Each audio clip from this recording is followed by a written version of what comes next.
Michael Cera and Sharon Van Etten detail their synth-pop collaboration Best I Can.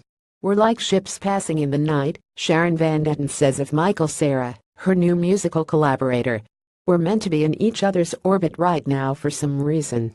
Indie rocker Van Etten lent a soothing, soft-spoken vocal to Cera's new single Best I Can.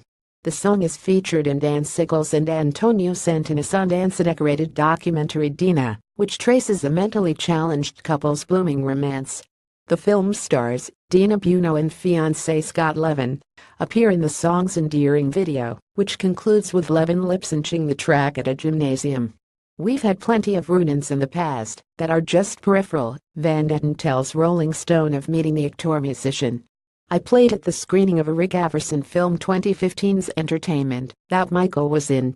Later on, my partner and I bumped into him at like 2 or 3 different places just in one day when we were walking around, riding our bikes, exploring our neighborhood in Brooklyn." Cera and Van Etten have one more obvious connection: their respective cameos on Twin Peaks' mind-boggling 3rd season. Cera appeared in one divisive comedic vignette, playing Andy and Lucy's lisping, motorcycle-driving son Wally Brando. Van Etten performed her song Tarifa in one of the episode-ending Roadhouse scenes. Somehow, though, they've never discussed the experiences. "At the end of the day, we were at a bar, and he just sat down next to us," she continues. "It was our 3rd run-in with him that day, so I couldn't help but say something. I was like, hey, I'm not a stalker or anything, but we just happened to be at the exact same spot like 3 times today, and I just wanted to say hi, because we are connected somehow." Then I told him about the film, and the ways we were randomly close, but always missed each other. The universe, or maybe just their quirky, overlapping social circles, seemed to be pulling them together. And it's easy to picture the duo as friends since their careers mirror each other. Van Etten was released 4 acclaimed solo LPs, expanded into the acting world last year with a brief, scene-stealing role in Netflix's mystery series The OA. Cera, best known for comedic performances in Arrested Development and Superbad, has diversified his music resume in recent years, forming Lo-Fi Project The Long Goodbye with actor Clark Duke, touring with indie supergroup Mr. Heavenly, guesting on a Weezer LP 2010's Hurley, and issuing his own solo debut, Take That, a series of lo-fi home recordings he uploaded to Bandcamp in 2014 with minimal fanfare. "Michael and I started talking about how he's been doing music and looking for a place to play piano, because having a piano at home had been hard for him to work," Van Etten says.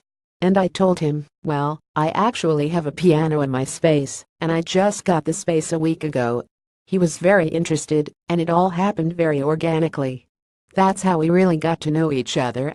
6 months into their arrangement, Cera asked his new acquaintance to sing on the swooning Best I Can, which he crafted as part of his Dina soundtrack. He came into the project after previewing the film during a friendly screening and telling the filmmakers he had a vision for the music. Siegels and Santini wanted to get some thoughts and see how it was playing early on, he says. "It didn't have any music. It was one of the only times I saw a movie and thought I could actually contribute to it." The directors originally planned to use Yuzu's 1982 synth-pop hit Only You during a pivotal scene, but, expecting they'd have trouble clearing the track, allowed Cera to pursue his own 80s-style tune as a potential substitute. "But they cleared Yuzu, and they were kinda used to it and married to it," he says. "They ended up using my song in the credits, so it's technically in the movie. But we wanted to do an official release to give it a life of its own. Best I Can is more substantive than a retro tribute."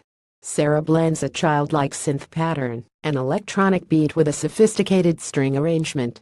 And Van Etten experiments with her vocal approach, channeling the film's innate innocence. "Hearing what he had originally, I was just trying to be as light and carefree as how he sang it before," she says, admitting that she didn't anticipate winding up with a vocal spotlight. "I thought it was going to be me doing a harmony," she adds, laughing. "But he ended up taking his voice out altogether and having me singing."